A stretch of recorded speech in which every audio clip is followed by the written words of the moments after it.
Scenes may not be suitable for very young audiences. Parental guidance is recommended. Ang programang ito ay naglalabas ng sensitibong eksena at impormasyon.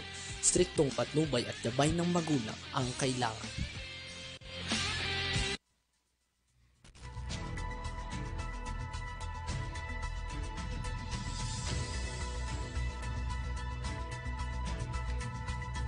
Okay, magandang araw sa atin lahat. Ito na naman po ang inyong lingkod, Fenny Cudemos, para sa ating Balitang Halian. Ayan ang ating mga kakalsadahan ngayon. Ha? Tingnan niyo po, ito ba yung live na live? Balintawak Toll Plaza, nako wala talagang traffic Mapulang Lupa, Valenzuela, Mindanao Toll Plaza, sa San Fernando, itong sa baba Ayan, tingnan nyo. Bukawi Toll Plaza. At tingnan nyo ang may kawayan. Bulacan. Ando si Esther sa isa na yan. Yan. Diba? At tingnan niyo ang ating mga US dolyares dyan, ha? Sige. Okay, sa kabuuan ng ating mga balita. Sa ulo ng ating mga balita, Senado naglabas na ng manifesto kontra People's Initiative. Unang lungs transplant sa Pinas nilunsad na 2024 edition ng Philippine ROTC Games. Simula na naman. Pinoy na nakaranas ng gutom, dumarami. Isa na dyan kami ni Esther. Peking abogado na buko, arestado. Helper, dalawa pang huli sa 544K at 544,000 shabu. Yan. 500,000, 544, no? 544,000 pesos. Dalawang Taiwanese timbog sa mataas na kalibre ng baril, online scam, equipment. Tirador ng kable, tiklo. Sa kabuuan ng ating mga balita, naglabas ng manifesto sa People's Initiative ang Senado na nilagdaan ng lahat ng senador. Ayon sa manifesto, binasa na sa plenaryo ni Senate President Juan Miguel Zubiri na hindi papayag ang Senado na patahimikin kaya muli silang maninindigan bilang huling baluarte ng demokrasya. Ibinabasura ng mga senador ang anilay lantarang pagtatangka na labagin ang konstitusyon ng ating bansa. Sa kasaysayan na niya, ang Senado ang palaging unang target ng mga naglalayong pahinain ng demokrasya. Binanggit din na iginagalang at kinikilala ng Senado ang karapatan ng taong bayan na manawagan para sa pag-amyenda ng konstitusyon. Ayon pa sa mga senador, upang mas maging mabilis ang charter change, balak puwera o baliwalain ang Senado kaya't isinusulong ng mga ito sa likod ng PI ang voting jointly ng dalawang kapulungan sa Kongreso. Ito ay malinaw na panimula para lang mas malawak na pag-amyenda sa konstitusyon o pag-overhaul na ng saligang batas, bagay na dapat malaman ng ating publiko. Nangangamba ang mayorya ng mga senador na mawala ang kapangyarihan ng Senado na harangin o pigilan ang mga radikal na panukala at hindi mapoprotektahan ang lupain laban sa foreign ownership. Hindi na mapipigilan ang pagtanggal ng term limits o no election scenario sa 2025. O mas malala pa na no election scenario sa 2028.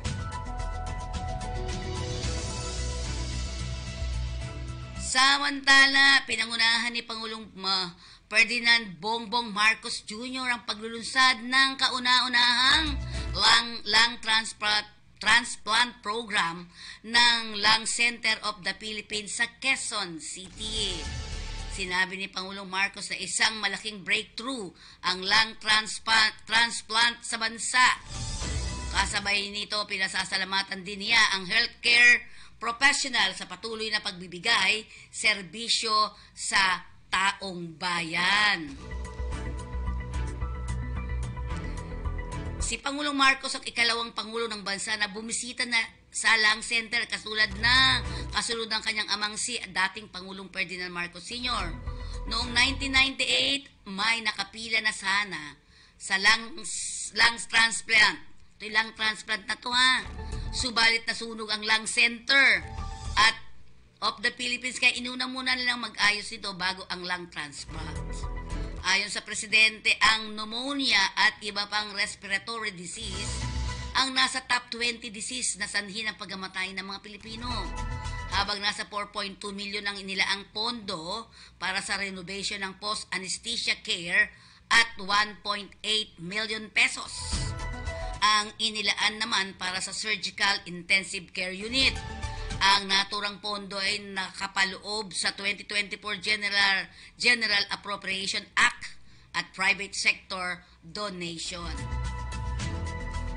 Kasabay nito nangako si Pangulong Marcos na magtatag ng 179 medical specialty center bago matapos ang administrasyon sa 2028. 7 sa naturang special centers ang laan para sa mga lung care center. Papakita ba natin? Sige.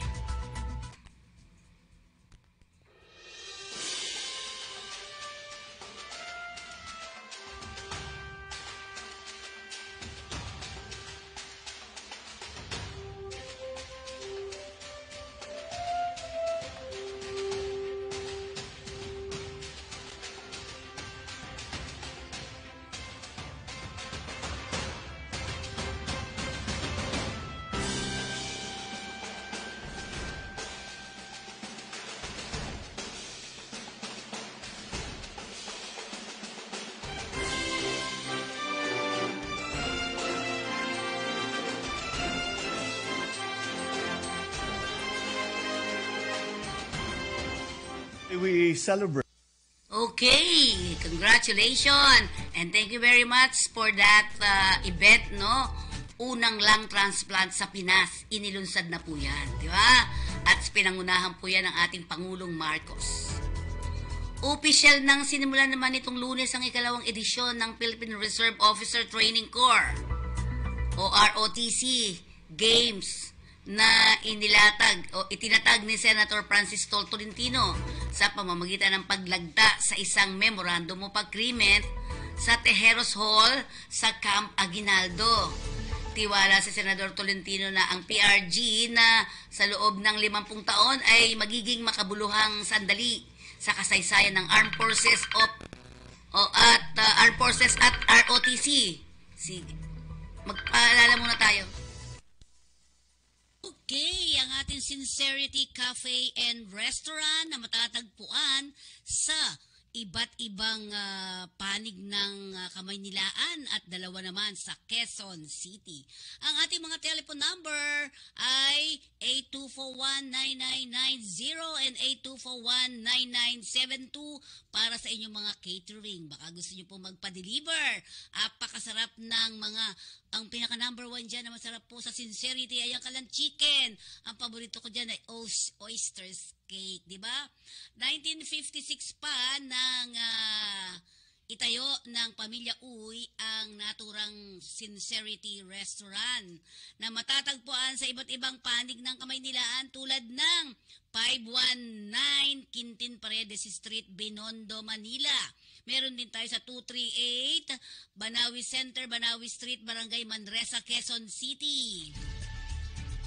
At kung kayo na may matutungo dito sa Lucky China Town Mall, ayan, nasa ground floor ng Binondo, Manila. Meron din sa Unit 2, 285 Gibara Street, Corner Hardboard Street, Little Baguio, San Juan. Matungo naman kayo sa Robinson's Magnolia Express Sincerity rin po ang naririyan. At ang SM Mega Mall sa Quezon City.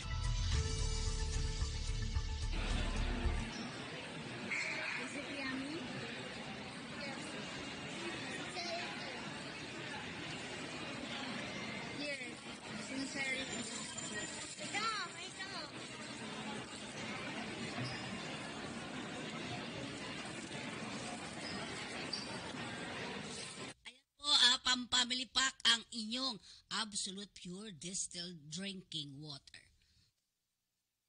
I love this water.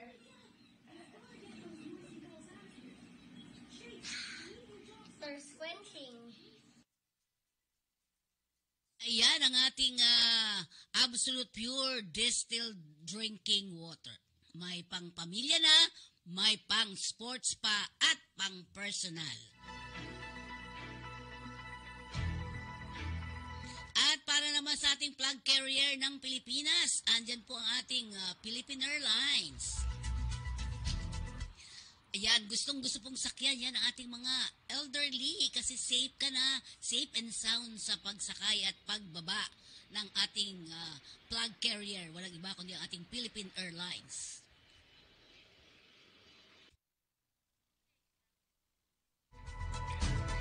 ROTC pa rin to, no? Okay, ulitin natin may tumawag po kasi sa inyong lingkod. Official na sinimula nitong Lunes ang ikalawang edisyon ng Philippine Reserve Officers Training Corps Games na inilatag ito ni Senator Francis Tolentino sa pamamagitan ng paglagda sa isang Memorandum of Agreement sa Tejeros Hall, Camp Aguinaldo. Tiwala si Senator Tolentino na ang PRG sa loob ng 50 taon ay magiging makabuluhan sandali sa kasaysayan ng Armed Forces at ROTC. Sinabi rin nito na ang PRG 2024 ay magiging daan para ma-develop ang kabataang Pilipino sa kanilang kontribusyon sa kasaysayan ng ating bansa. Ang naturang pagpirma sa MOA ay sinamahan ni Defense Secretary Gilbert Eudoro, AFP Chief General Romeo Browner,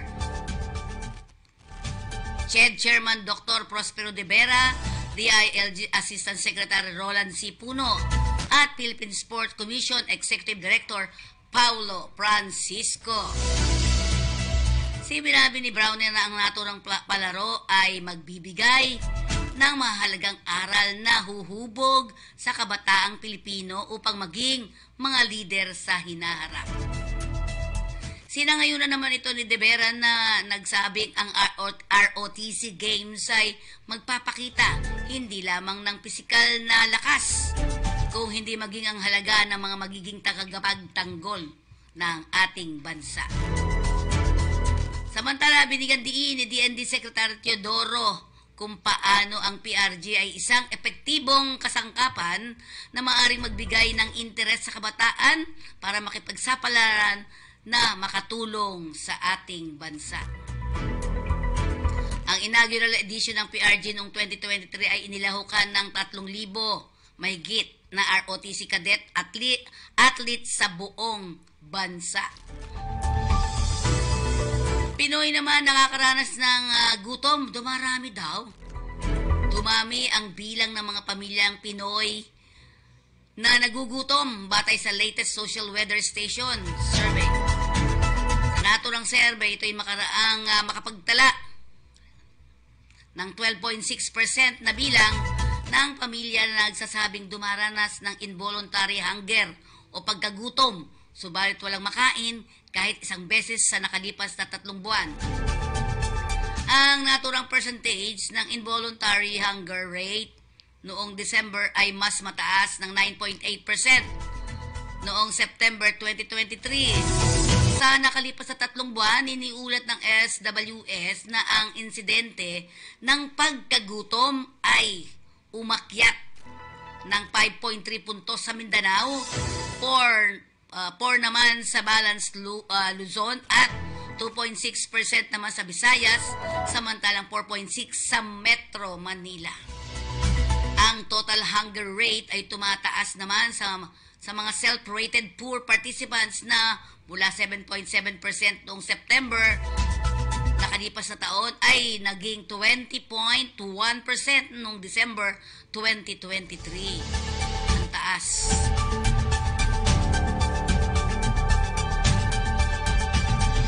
Ang total hunger naman sa rate sa non-poor ay bumaba sa 5.9 noong December 2023 mula sa 10.4 noong September 2023.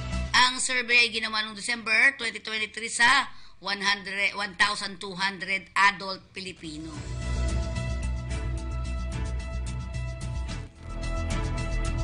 Kalaboso ang isang peking abogado na mismong nabiktima na nila nang madiskubre na swindler siya. Higit kalahating milyong piso sa Pasay City noong Sabado.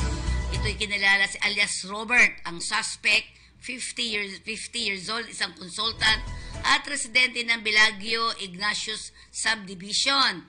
Naharap ito ngayon sa reklamong estafa, swindling, na inihain ng isang alias Edgar, web developer, 34 years old, residente ng Binangunan, Rizal. Arestado naman ang isang junk shop helper na kabilang sa high-value individual at dalawang kasabwat na ikinasangkot ng buy-bus operation ng mga otoridad sa Taguig City nitong nakaraang Martes.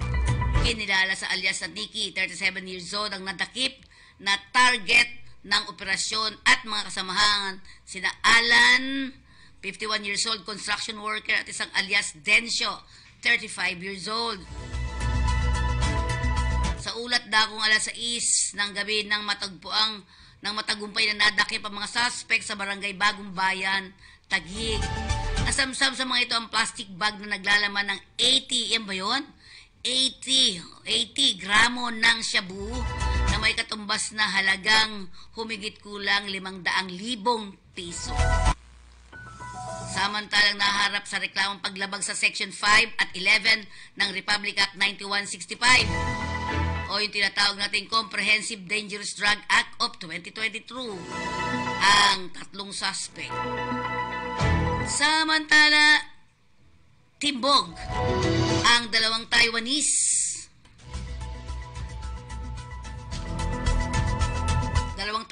national sangkot sa iba't ibang illegal activities na isinagawa ng joint operation ng National Capital Region Police Office o NCRPO at ang Bureau of Immigration kamakalawa ng gabi sa Makati.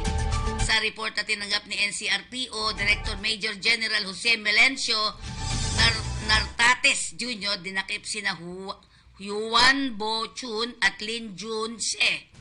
Dakong ika-7 ng gabi sa loob ng isang condominium unit sa Barangay Poblasyon, Makati City ng mga tauhan ng NCRPO, Regional Intelligence Division at Fugitive Search Unit ng BI.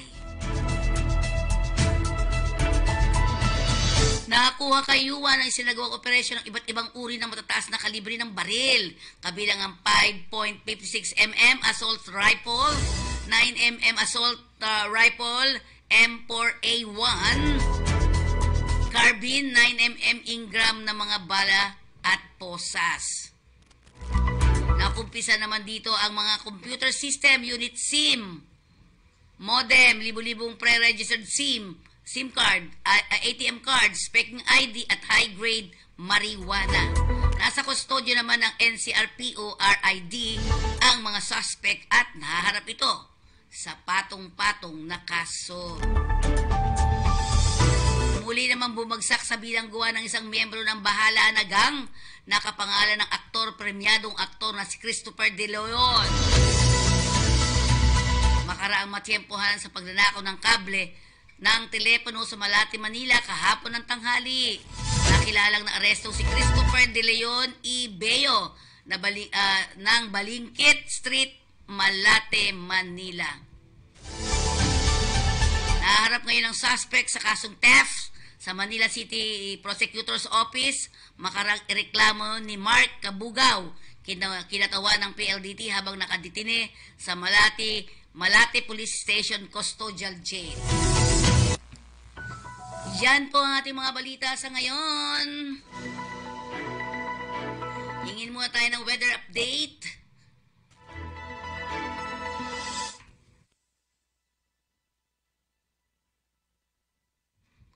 Yan po ating weather update ngayong araw ng Wednesday.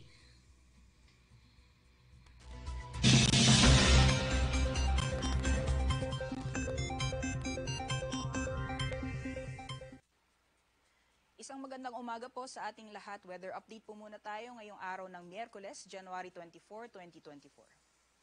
So unahin po muna natin yung mga weather systems na sa kasalukuyan ay patuloy nakakaapekto sa ating bansa. So kung makikita po natin dito sa satellite image, may mga kaulapan na po tayo na obserbahan dito sa may bahagi ng northern at central Luzon. So yan po yung hanging amihan or northeast monsoon, patuloy na umiiral sa malaking bahagi ng northern at central Luzon area.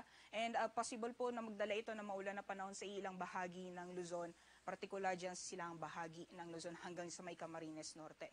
Sa nalalabing bahagi naman po ng ating bansa, patuloy pa rin po yung maaliwalas na panahon and currently wala naman po tayong binabantayan na low pressure area o bagyo sa loob at labas ng ating Philippine Area of Responsibility na posibleng magdala ng malawakang pag-ulan sa anong bahagi ng ating bansa.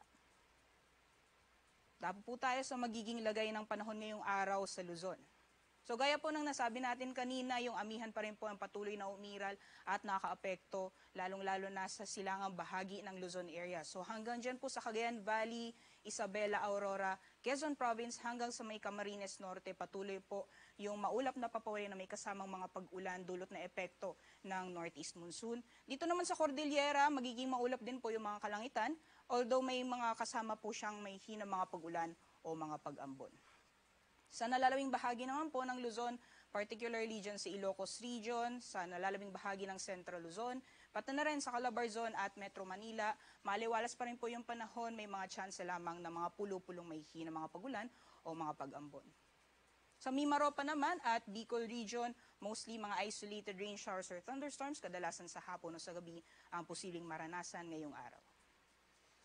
Sa agwat naman po ng temperatura sa mga piling syudad dito sa Luzon area, so sa Tagaytay po maglalaro mula 21 to 29 degrees Celsius, sa Baguio 16 to 23 degrees Celsius, at sa Tuguegarao 22 to 26 degrees Celsius. Maximum temperatures naman po sa Lawag, sa Metro Manila, pati na rin sa Legazpi, aabot ng 30 degrees Celsius.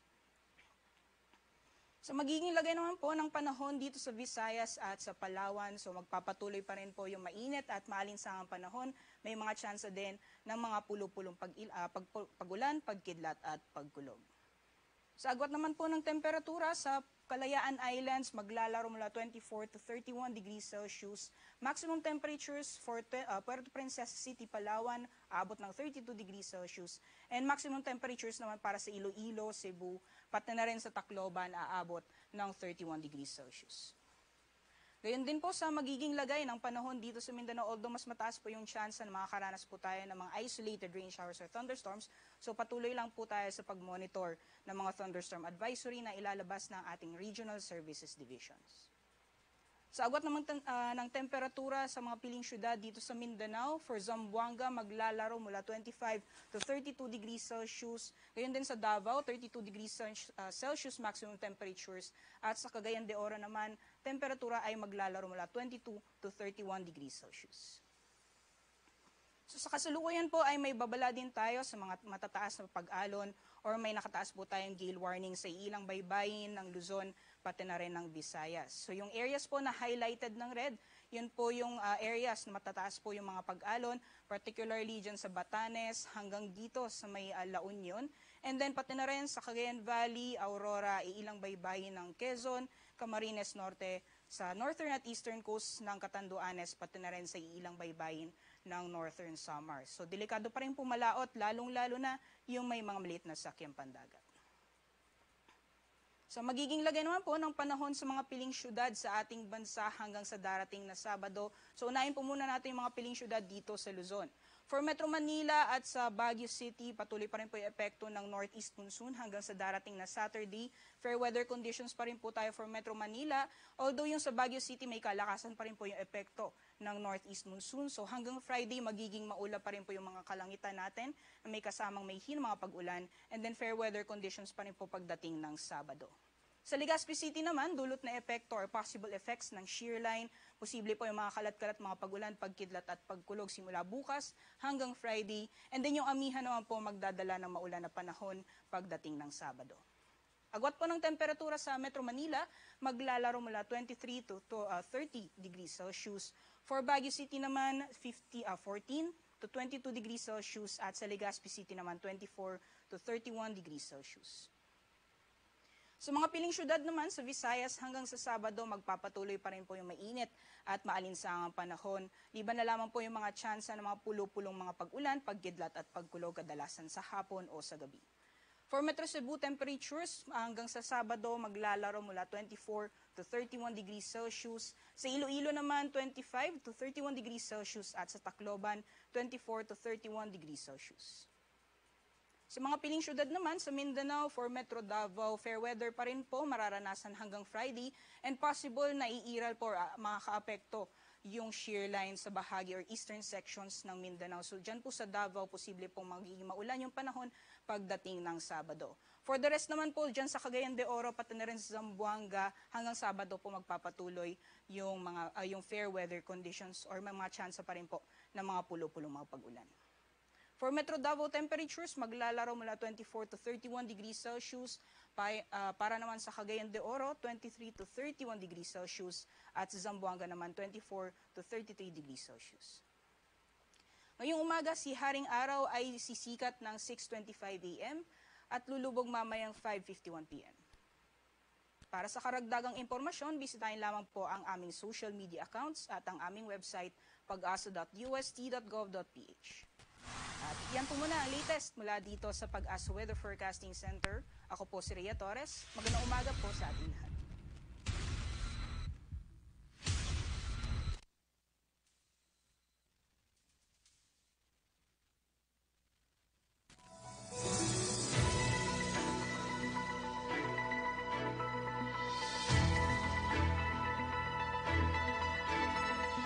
Okay. Ayan po ang ating kakalsadahan sa ngayon. Medyo hindi pa traffic, no? Diba?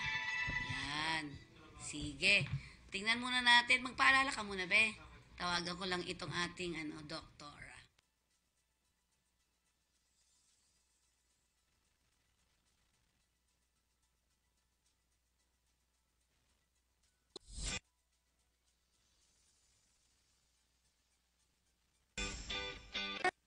Paalis ka na ba?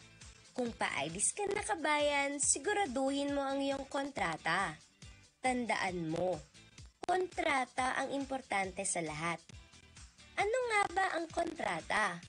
Ang kontrata ay kasunduan ng OFW, ng employer at ng ahensya.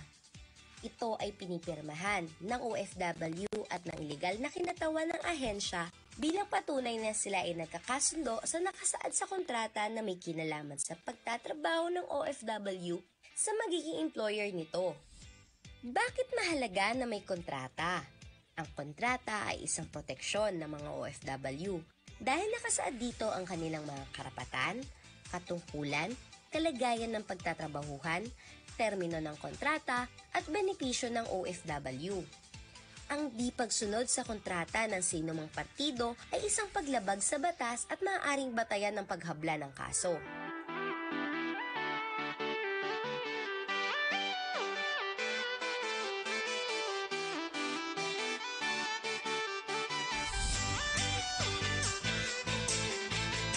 O ano kabayan? Handa ka na ba? Huwag kalimutan ang iyong kontrata ha! Ingat!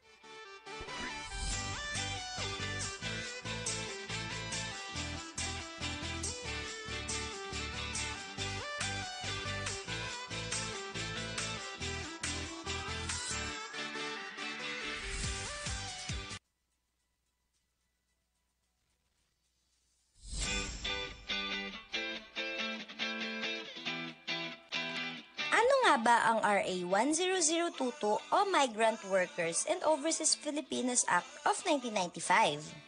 Ito ay batas na nakatuon sa proteksyon at pagsulong ng kapakanan ng ating mga kababayang OFW. Bakit nga ba mahalagang malaman ng bawat manggagawang OFW ang mga ito? Dahil ito ay makakatulong upang malaman ang mga karapatan bilang isang manggagawa tulad na lamang ng mga sumusunod. Pagbabawal sa paniningil sa mga manggagawa ng illegal recruitment fees at iba pang panggastos. Malayang paghahanap ng trabaho at paghahanap ng mapapasukang hanap buhay. Karapatan sa laban panghimasok sa pansariling pananahimik. Karapatan sa pamamahinga at paglilibang. confidentiality at pangangalaga sa mga personal na datos at impormasyon ng manggagawa. Alamin ang iyong bansang pupuntahan at pagtatrabahuhan. Karapatan sa diskriminasyon, malayang pagpupulong at pagsama-sama. Kaya kung ikaw ay may katanungan at nais na ireklamo tungkol sa iyong karapatan, maaaring dumulog sa tanggapan ng ahensya sa mga sumusunod.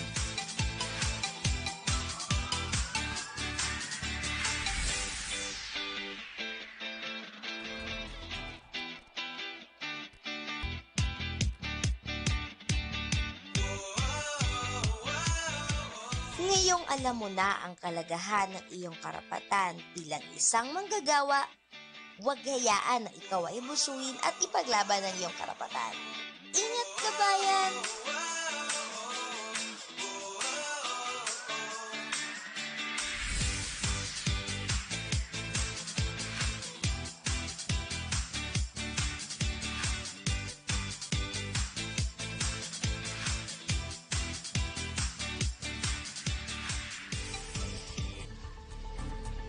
Okay, dakuan po natin ang ating mga trabaho. Hanggang final screening po nito January 30. This year po yan. Ang iQuest ay maganda sa sa Singapore.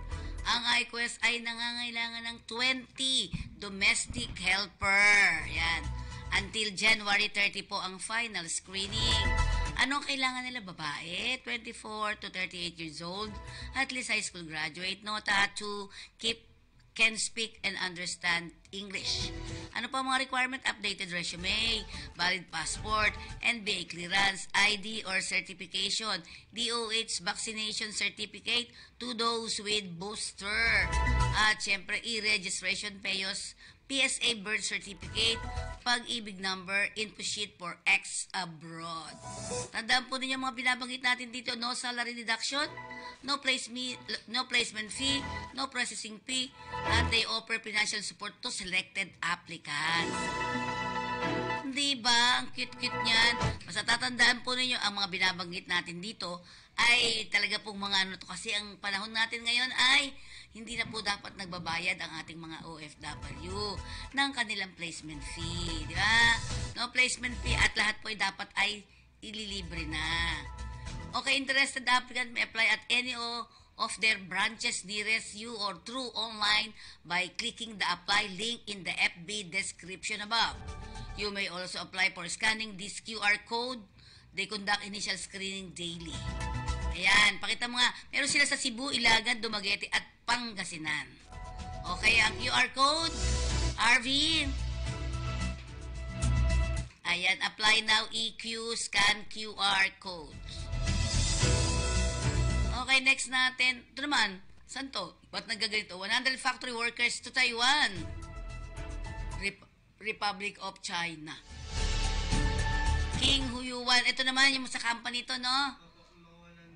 Oo, mga 100 yung kailangan nila sa factory workers sa Taiwan. Ito ay, sino pa rin nag-ano nito? Sa ano pa rin? Sa iQuest pa rin yan. Ayan ha, ayan po. Dami, kumuha ng exam yata ito ano. Ayan. Sa Taiwan naman po yan, Taiwan. Ano mga available sa Taiwan na factory workers to no? Okay, next. Yan. Ang Peridot, nangangailangan ng mga operators. 50 ang kailangan nila. Saan? Sa Hungary. Yan na. Peridot International. Male only. Not older than 35 years old. Hindi, hanggang 35 lang, Vocational or college graduate. Height, minimum 170 cm. With experience in manufacturing industries, electronics, good communication skills. At no walk-in applicants accepted, They will only call the qualified applicants for interview. Email your detailed resume and passport copy to perido4hungary@gmail.com or with email subject operator. Ulitin lang natin po ito po ay tingnan nyo din po, silipin din po ninyo sa DMW. For manpower pooling only in office in any form and or purpose will be collected for the applicants. Wala po, beware of illegal recruiters and human trafficking. Ito naman sa Muelhan, sa Poland. DMW accreditation din to. Silipin din po ninyo ha. Silipin din po ninyo sa DMW at makikita nyo yan. Diba? So, blaster painting at industrial painter ang kailangan nila sa Poland. Okay? No placement plea. Please include the following on your CV. Material used for blasting. Type of paint used. Classes that they were blasted. Type of abrasive materials. Yan. Skills and desired practice in area of new repair activity on the following. Sa ship, full range, hull interiors including tanks, industrial construction and building storage tanks, bridge, etc. With practice in blasting of offshore, subsea construction type at wind energy sector. Ano to? Ayan, apply kayo. Ito arms.lbsrecruitment.com.ph. You can apply for that. Send your updated CV to apply@e/recruitment.com.ph. Okay, matatagpuan po ninyo ang LBS Recruitment Solution Corporation sa number 610 Gochanco Building, TM Calao Street, corner MY San Street, Ermita, Manila. Andyan po ang kanilang mga telephone number. Next natin. Okay, Renzol. They need 100 senior instrument technician, 20 lead instrument engineer. And Saudi Arabia po ito. Sa Saudi Arabian Kent Company Limited is looking for, ayan, 100 senior instrument technician at 20 lead instrument engineer. Remember, for manpower pooling po only ha. Bachelor's degree in instrumentation engineering, electrical engineering, or related field. A master's degree or higher is preferably. Minimum 10 years of experience. No, mahirap to. In a leadership role, extensive knowledge of integrated gasification combined cycle, process and technologies. Extensive experience is combined cycle power plant. Ayan po ang qualification ha. Next. Ayan, bring your resume and prepare for initial screening. Visit at Unit 309, 3rd floor, Cinderella Building, 825 EDSA, Barangay South Triangle, 1103, Quezon City. Ethical recruitment na po ha. Paulitin ko lang po sa inyo. Absolutely zero fees. Apply now.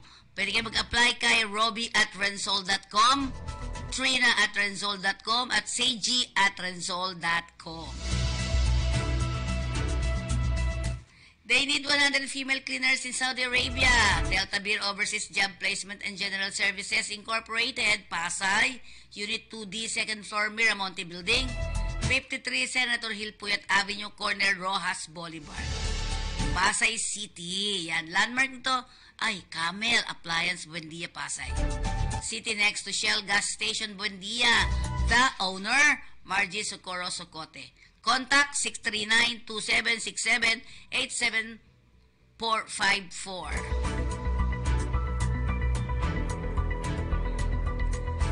Okay, ayan po ngayon, medyo nagbi-build up na ng konti dun sa may Balintawak Toll Plaza. O medyo nagkakaroon na ng konting, konting paghinahina. Pero itong Mapulang Lupa, Valenzuela, medyo hindi pa ganun po. Mindanao Toll Plaza, wala. Southbound and northbound, di ba? May kawayan. Silipin, mabuti. O yun, nagkakatraffic na sa may Balintawak Toll Plaza, paunti-unti. And of course, Bukawi Toll Plaza, medyo konti na lang din. Yung southbound and northbound, hindi masyado. Yan, pa northbound, medyo. Konti-konti. San Fernando, medyo, parang hazy doon. Parang uulan, Di kaya? Parang hazy. Yan po ang ating mga kakalsadahan ngayon. Ayan, sa Balintawak Toll Plaza ang medyo nakikita nating nagkakaroon na ng pagbuhol ng konti, pagbuhol-buhol ng mga trapiko. Di ba? Di ba? RRB, ayun o, kita na natin. Yan. Yan po ang ating kakalsadahan sa araw na ito. Okay.